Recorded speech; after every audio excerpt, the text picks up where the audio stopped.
వే gold trusted gold buyers మీరు తాకట్టు పెట్టిన బంగారాన్ని విడిపించి ఈ రోజు ఉన్న మార్కెట్ ధరకు కొనబడను. అంతేరాలో మీరు ఎప్పుడైనా గోబీ మంచూరియా తిన్నారా? హైదరాబాద్లో అంతేరా రెస్టారెంట్ నెంబర్ 1 ర్యాంక్ కోసం, ఫుడ్ విషయంలో నెంబర్ 1 ర్యాంక్ కోసం, రెస్టారెంట్లలో నెంబర్ 1 ర్యాంక్ కోసం ఫైట్ చేస్తుంది.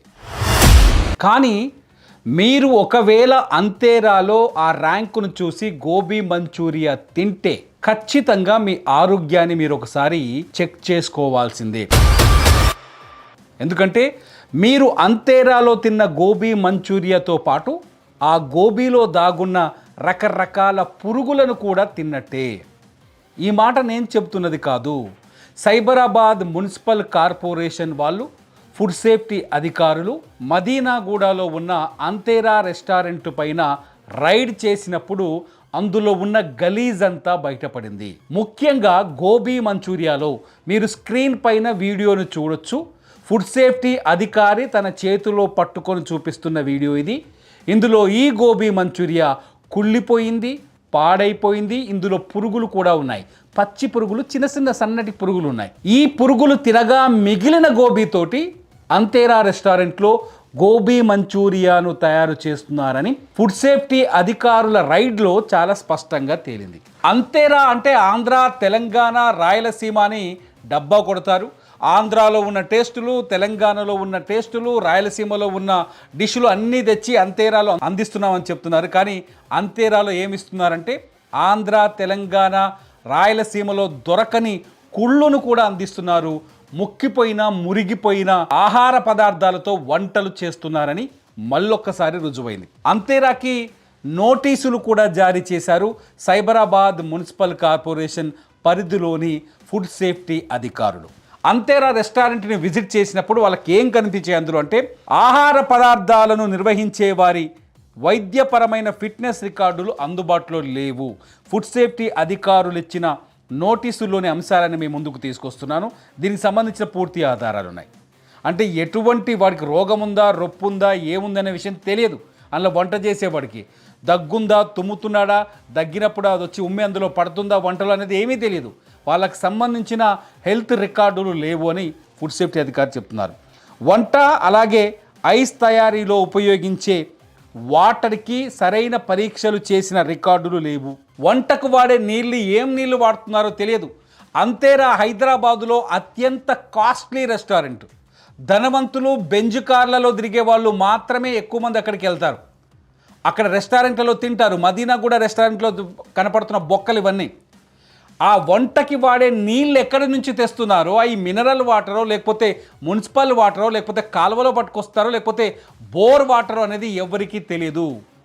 ఆ వాటర్కి సంబంధించిన ఎటువంటి రికార్డులు లేవు. చాలా స్పష్టంగా ఫుడ్ సేఫ్టీ అధికారి చెప్పారు. డెజర్ట్లు, మాంసాహార పదార్థాలు, పుట్టగొడుగులు, అలాగే తరిగిన ఉల్లిపాయలకు సరైన లేబుల్స్ లేకుండా నిల్వ చేశారు. ఎట్లా పడితే అట్లా సేవ్ చేశారంట డిజర్ట్స్. అట్లాగే మటన్, చికెన్ ఉండే మాంసం, అట్లాగే పుట్టగొడుగులు, అట్లాగే ఉల్లిపాయలు ఎక్కడ సేవ్ చేశారంటే గలీజ్గా సేవ్ చేశారని చాలా స్పష్టంగా రాస్తున్నారు.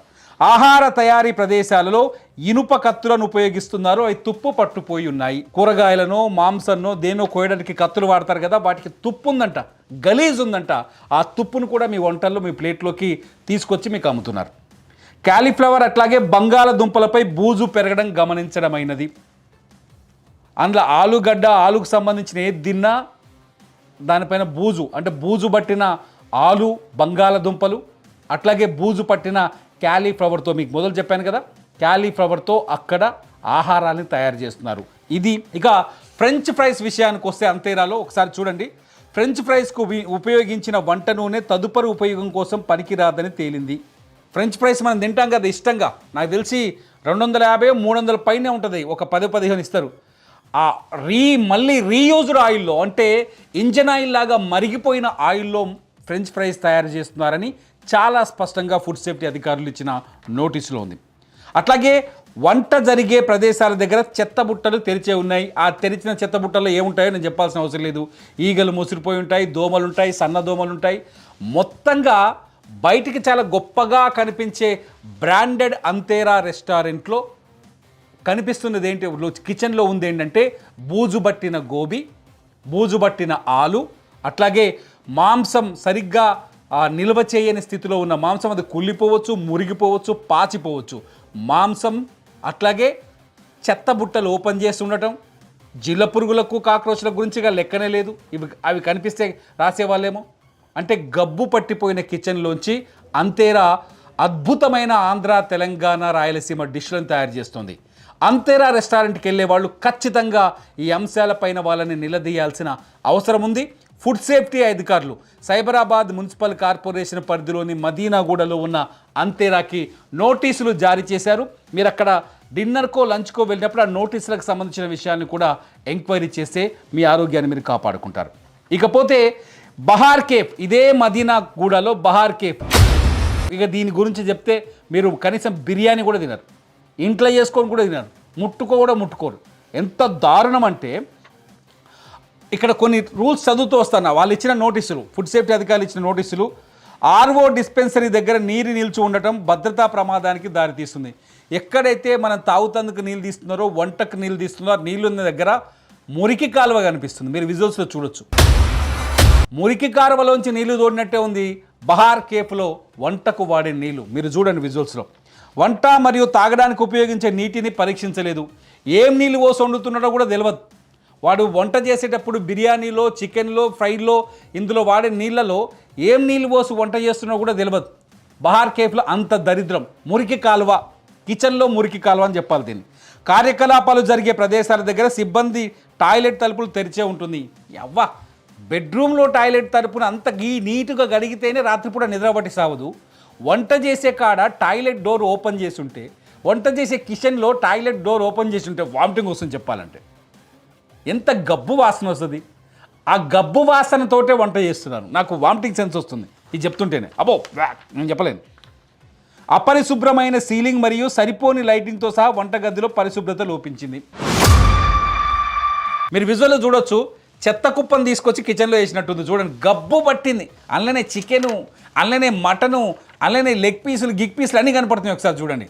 బహార్ కేఫ్ మదీనాగూడ విజువల్స్ ఇవన్నీ చూడండి. గబ్బు పట్టిపోయింది. ఆ కుళ్ళిపోయిన మాంసాన్ని మనకు బిర్యానీలో వేయించిస్తున్నారు రాజా. కుళ్ళిపోయిన మాంసాన్ని వేడి చేసి నూనెలో వేస్తే ఏమైంది, ఫ్రై లెక్క అవుతుంది. దాంట్లో పురుగులున్నా ఏమున్నా ఫ్రైలో కలిసిపోతాయి. అయ్యే తీసుకొచ్చి మనకు పెడుతున్నారు. మనం అద్భుతంగా ఉంది, స్పైస్ ఉంది అని గట్టిగా తినేస్తున్నాం. విరిగిపోయిన ఫ్లోరింగ్ మరియు దెబ్బతిన్న వాష్ ఏరియా, మౌలిక సదుపాయాలు. కిచెన్లో ఏది చక్కగా లేదట, అన్నీ కూలిపోయి ఉన్నాయట ఏడికాడికి. తెరిచి ఉన్న డ్రైనేజీలు మరియు ఆహార వ్యర్థాలు పేరుకుపోవడం గమనించింది. కిచెన్లో డ్రైనేజీ ఉంటుంది కదా, ఆ పక్కన ఆ డ్రైనేజీ అంతా తెలిసే ఉందంట. అమ్మో, ఆ తెరిచి ఉన్న డ్రైనేజీ ఓపెన్ చేసి అక్కడే ఆహార పదార్థాలు కట్ చేసిన ఈ ఉల్లిగడ్డలు, ఈ మాంసం ముక్కలు కట్ చేస్తారు కదా, అవి అలానే వేసిరంట. అయితే గబ్బు వాసన కొడుతుందంట ఫుడ్ సేఫ్టీ అధికారులు పోయేసరికి. ఆగిపోయిన చాపింగ్ బోర్డులు మరియు ఇనుప కత్తుల వాడకంలో ఉన్నాయి. ఇక కత్తుల్ని ఏడ శుభ్రం చేస్తారు? దానికి తుప్పు పట్టి ఉంది. ఇనుప కత్తులు అక్కడే ఉన్నాయి. ఆ ఇనుప కత్తుల్ని తుప్పు పట్టే కత్తులతోనే కట్ చేసి పంపిస్తున్నారు. ఏది చికెన్, మటన్.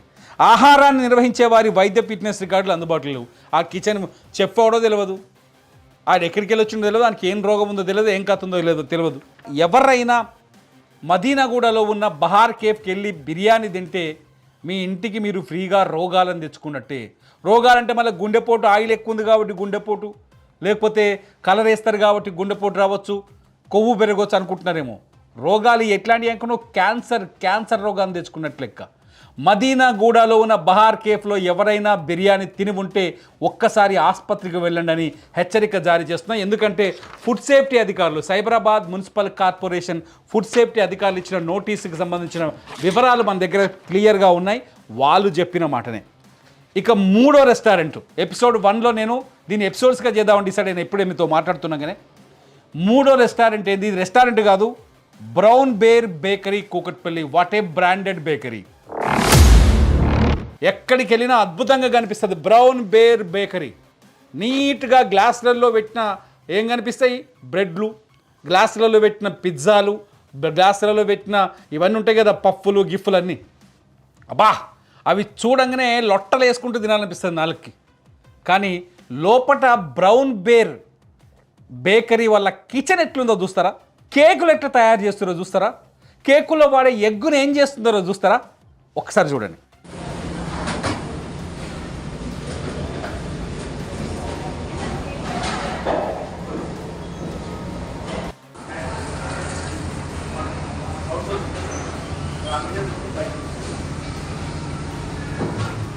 ఫుడ్ సేఫ్టీ అధికారులు ఇచ్చిన రిపోర్ట్ ఒకసారి చూడండి. బేకింగ్ కోసం ఉపయోగించే గుడ్లను సరిగ్గా శుభ్రం చేయకుండా నిల్వ ఉంచారు. దీనివల్ల కలుషితమయ్యే ప్రమాదం ఉంది. మీరు అక్కడ చూడండి, ఉడకబెట్టిరా లేకపోతే అట్నే ఏదో ఎగ్గులు అట్లనే మిషన్లో వేసి రుబ్బినాక కిందికి జల్లి పట్టి కిందికి వెళ్ళి ఆ ఎగ్గులో ఎల్లో సోనా వైట్ సోనా కలిపి కిందికి వస్తే దాన్ని వాడి మనకు ఫుడ్ పెడుతున్నారు. పోనీ ఆ ఎగ్గులు ఏమైనా అడుగుతున్నారు గుడ్లని అంటే కోళ్ళ ఫామ్ నుంచి వచ్చేట పెట్టుంటే దాన్ని కోడి పెంట అతుక్కొని ఉంటుంది. ఐడియా ఉందా మీకు ఎవరికైనా? కోడి పెంట అతుక్కొని ఉంటుంది గుడ్లకి. ఆ కోడి పెంట కూడా అలానే ఉంది.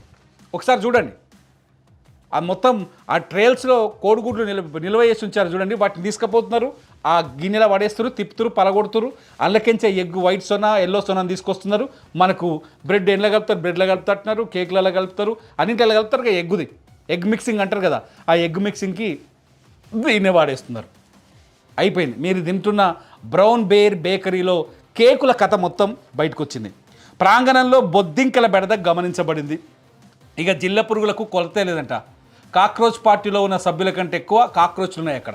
కాక్రోచ్ పార్టీలో మిలియన్స్ కొద్ది జాయిన్ అయ్యారు కదా, అయితే ఆ కాక్రోచ్ వాళ్ళకంటే ఎక్కువ ఇంట్లో కాక్రోచ్లు ఉన్నాయంట. చాలా స్పష్టంగా బ్రౌన్ బేర్ బేకరీలో, నేను మళ్ళీ చెప్తున్నా, బ్రౌన్ బేర్ బేకరీ హైదరాబాద్లో బోల్డ్ అని బ్రాంచ్లు ఉన్నాయి. కొనుక్కునే ముందు ఒక్కసారి ఆలోచించండి అక్కడికి వెళ్ళి వస్తువులు.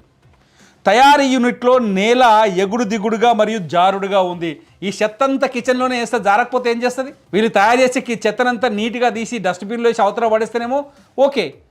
అక్కడ బేకరీ కోసం కిచెన్ కోసం తయారు చేసే చెత్తనంతా అందులోనే వేస్తే ఏం కనపడుతుంది? బయటికి మాత్రమే షోకేజ్ కనిపిస్తుంది, లోపలంతా గబ్బుంది. కిచెన్లోకి పోయి చూస్తే వాళ్ళే చెప్తున్నారు ఫుడ్ సేఫ్టీ అధికారులు. ముడి పదార్థాల నిల్వ ప్రదేశంలో పావురాలు కనిపించాయి. చూడండి, డబ్బాల మీద ఎగురుతుంది పావురం. ఆ డబ్బాల మీద చూడండి పావురాలు. అరే, వాళ్ళు మామూలుగా వాటి రెక్కల కింద వచ్చే అదేదో అంటారు, ఆ పొడి మొహం పీల్చుకుంటేనే అనారోగ్యం అని, అదంతా వచ్చి మనం తింటే ఫుడ్లో పడుతుంది. పావురాల్ని కూడా మేనేజ్ చేయకపోతే కూకట్పల్లి బ్రౌన్ బేర్ బేకరీలో పావురాలు రాకుండా కూడా ఆపలేకపోతున్నారంటే వినియోగదారుల దగ్గర పైసలు వసూలు చేయడం మీద వీళ్ళ లక్ష్యం, కానీ వాళ్ళకి టేస్టీ ఫుడ్ ఇచ్చే అవకాశం లేదు. తయారైన ఉత్పత్తులపై అలాగే వాటి మీద గడువు తేదీ లేదు, అట్లాగే బ్యాచ్ నెంబర్లు మాత్రమే ఉన్నాయి. అంటే వస్తువులు కొనుక్కొస్తారు కదా, కొన్ని వస్తువుల్ని అంటే పిండి కావచ్చు, లేకపోతే అలా కలిపే సాసులు కావచ్చు, ఇవన్నీ ఉంటాయి కదా, వాటిపైన కనీసం ఎక్స్పైరీ డేట్ లేదు. అంటే అది ఎప్పటిది వాడుతున్నారో తెలియదు. తీసుకొస్తున్నారు, పోస్తున్నారు, కలుపుతున్నారు. పిజ్జాలు, కేకులు, బర్గర్లు అని తయారు చేస్తున్నారు, మనకు అమ్ముతున్నారు. మనం గుడ్డిగా పోయి ఫోన్పేలో పైసలు కట్టి ఇస్తున్నాం ఈజీగా. నోట్లు కనీసం నోట్లతోటి ఇస్తేనైనా మన నొప్పి తెలిసేదేమో. ఫోన్పే కదా, స్కాన్ చేసి కొట్టుడు అయిపోయింది. అక్కడ ఫోన్పేలో అందుకోబడ్డాయి అనగానే మనం బర్గర్ తెచ్చుకొని తినేస్తున్నాం, కథం అయిపోతుంది.